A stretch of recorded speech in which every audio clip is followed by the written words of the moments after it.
While cleaning out my craft room, I found this old Valentine's Day box, and I wasn't lucky enough to have candy in it, but I was able to make candy that goes inside it and fits really well. And there is just an unlimited possibility of ways that you can decorate these. So in this video, I'm going to show you how to make the little candy base, and then all the different ways that I've decorated these and some other ones I've made. And here's another one where I gave it kind of squinty eyes, like it's trying to close its eyes real tight before somebody takes a bite into it. And then I just put some glass beads for sprinkles. Here's another one, it's just pink with some chocolate drizzle on. And I'm going to show you how easy these are to make up and how quick. So if you're thinking of like a last minute gift that you just need to kind of pull together, giving these with another little box of candy would be a fun way to give a gift and won't take up much time or much yarn or stuffing or just about anything. So let's get started with making these, and I'll show you some of the other things I did with my candies that I made. To make my candy, I'm just going to use white Red Heart Super Saver acrylic yarn, and I'll do that just so it's easier to see the stitches, but you can use whatever color that you would like for your candy. I'm going to use a 3.25 millimeter crochet hook. I've got scissors, yarn needle. This is just one of those little cups. They're optional. There's those little things that sit inside your candy box that the little chocolates go in.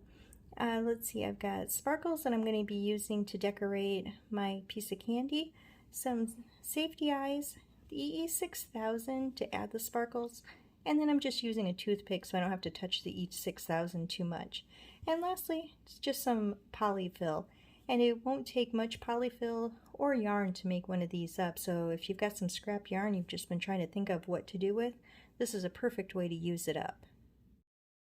To start off, we're going to be making a magic ring, and I make mine by laying the yarn over my index and middle finger, wrapping the yarn around and crossing over, and then just wrapping it along the top. So I'm going to take my crochet hook and I'm going to go under the first line of yarn, come to the other side, and just take my hook and go underneath where it crosses, and that just brings up a loop on my hook. And then with the second line of yarn, I'm just going to go under and grab it and pull it through. And that's how I make my magic ring. Once we have our magic ring, we're going to single crochet 6 into it. I've got 1, 2, 3, 4, 5, and 6. And we'll just give that a tug closed. And now we have 6 single crochet into our magic ring, and that's round 1. For round 2, we're going to increase in each of our 6 single crochet for a total of 12. So in our first stitch, we're going to single crochet twice. And we're just going to do that all the way around. So in each of our single crochets, we're going to put 2. So we've got 1 and 2. That brings us to 6, 7, 8, 9, 10, and in our last stitch, 11 and 12. So we have 12 single crochet at the end of round 2, and I'm just pulling the tail a little bit tighter just to make sure that little gap is all closed up. We're on round 3, and we're going to increase from 12 stitches to 18. And to do that, in our first stitch, we're going to do an increase.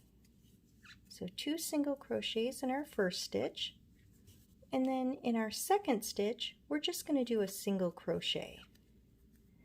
And then we'll do that pattern again. In our first stitch, we do an increase, followed by a single crochet in the next.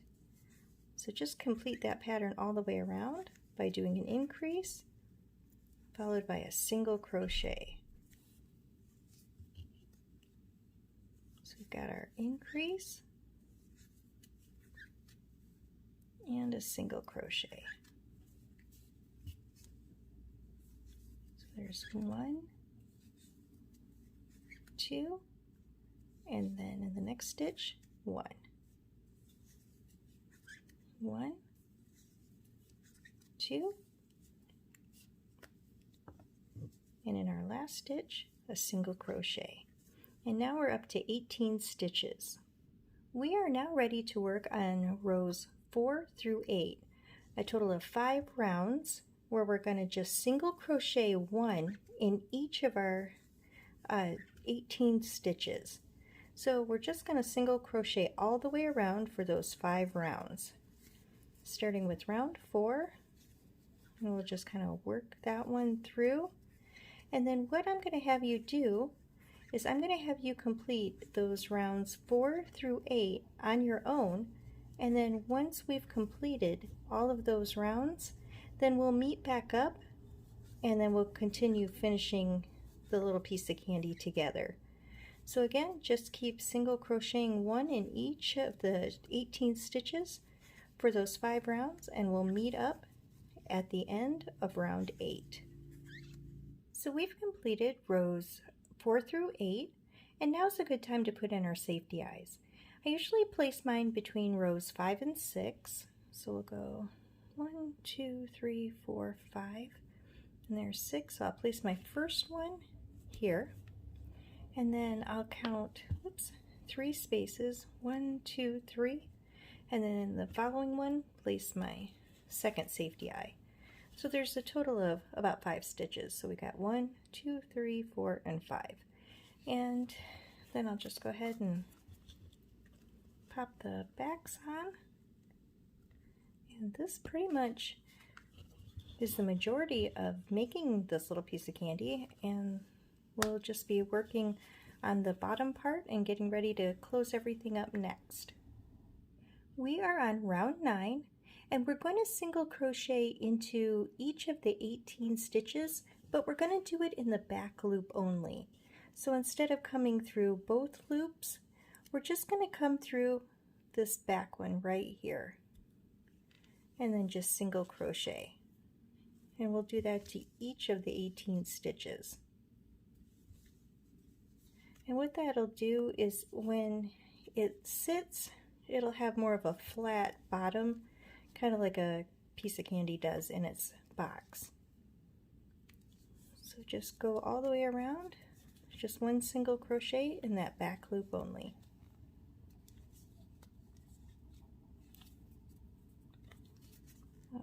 Okay, so about halfway.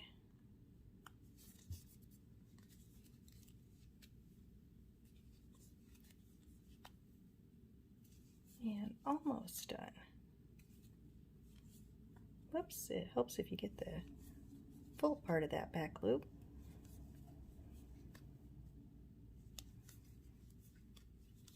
And just a couple more.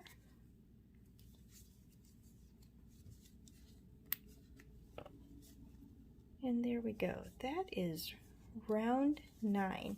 And so we just did 1 single crochet in each of the 18 stitches, but in the back loop only. We are on to round 10, and this is going to be our first decrease round.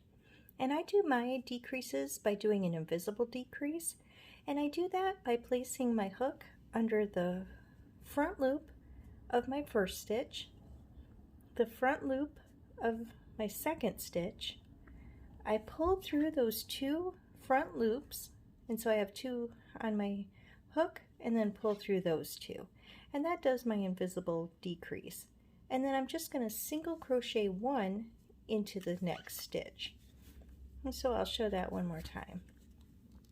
So front loop of the first stitch, front loop of the second, pull through those 2 loops, and then pull through the remaining 2 loops, and then a single crochet in the next stitch.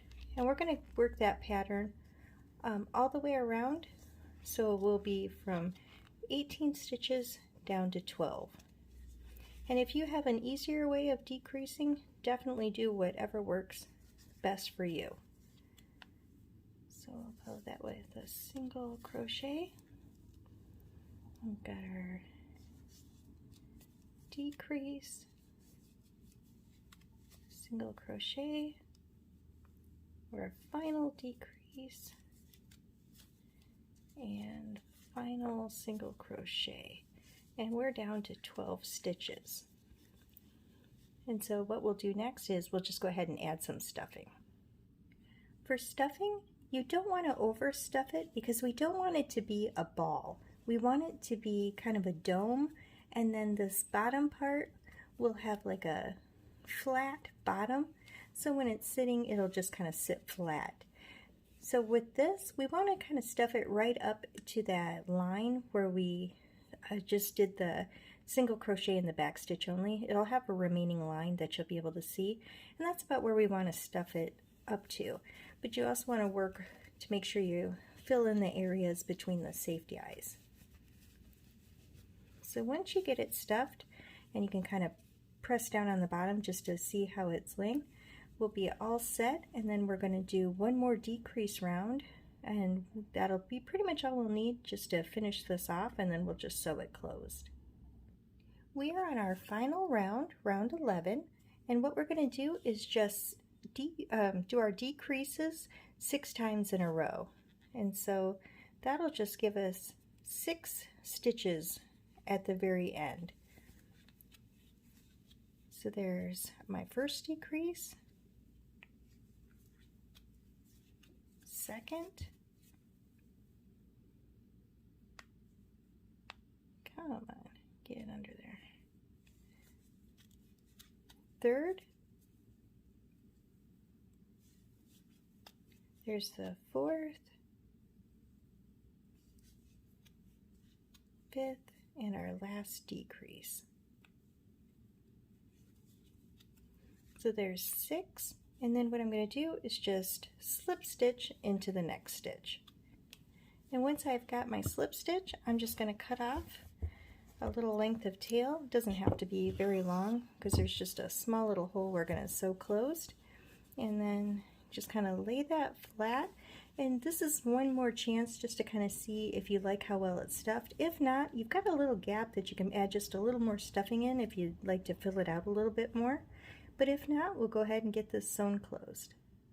So I've got my yarn needle threaded, and in order to close up this little gap, what I do is I come and work from the inside out, going through just the front or top loop that you can see only. So I just come through and just do that for all 6 of those loops. And then once we've gone through all of the loops, then we just give our yarn the little tail a tug, and it just kind of cinches that little area closed. So once you've got it, just pull it tight and it'll kind of close that up. You'll have kind of a little pointy area, but we'll just take our yarn needle and come through the center and just come out the top of the little candy and give it a pull, and that'll just kind of give it a flat bottom, so when it sits, it just kind of sits nice and flat. And then you can take your yarn and go through the little candy a few times.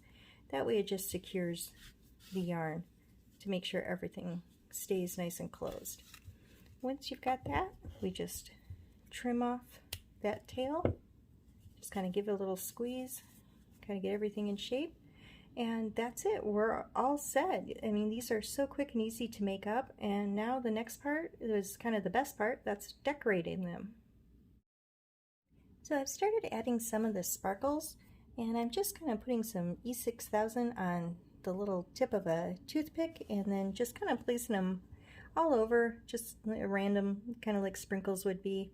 I guess E6000 is kind of pretty strong glue, and you don't want to touch it too much, so you don't know how accurate that is, but I guess I'd just rather be safe than sorry, because boy, I know it sure does smell like it has a lot of chemicals in there.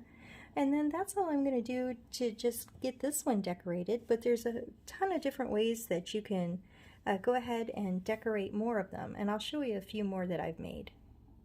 So I found this box at the Dollar Tree and it seemed like a really good size to fit candy in there. So if you didn't have a box on hand that worked, this one seems to fit them really well, especially for this size and being able to lay them out. And so some more of them that I did was, here's one with just some yarn that I put in the swirl little pattern. And then I took some glass seeds, or just like beads. I think it's like the really small ones are called like little seed beads. And I had some longer ones and I just used those as some sprinkles. And then this one I gave a little smiley face to. I don't know if you can see the little green on there, but there's little green ones on that one for sprinkles. This one I did another little swirl, but this one I gave some little angry eyebrows on just to give them a little more personality. And then just kind of did a lot with beads. I was just kind of in the mood for decorating them with the little beads, and then I put a little blush on that one. Here's another one that I did with little sparkle, little plastic gemstones. Kind of went a little overboard on it, but I love anything that sparkles. And here's another one that I made with a little bit smaller hook. So if you were working with a little bit smaller box that you had, just go down a hook size and you'll be able to make them just a little bit smaller so they'll fit. But that's everything that there is to make these. It's not much of anything at all. They're quick, they're easy, and again, it would be fun just to give this as a quick gift if you were looking for something that wouldn't take up much time to make. If you know something's coming up in a short amount of time, you can just whip this up with some spare yarn that you have. If you've got little leftover scraps of yarn, different colors, what a perfect way to use that up. Well, this was just a quick little video just to kind of give you just another little thing to make, and I hope you have a great rest of your day. I'd love to see anything that you make, and I'll post down my Instagram down in the description box below. Thank you so much. Bye.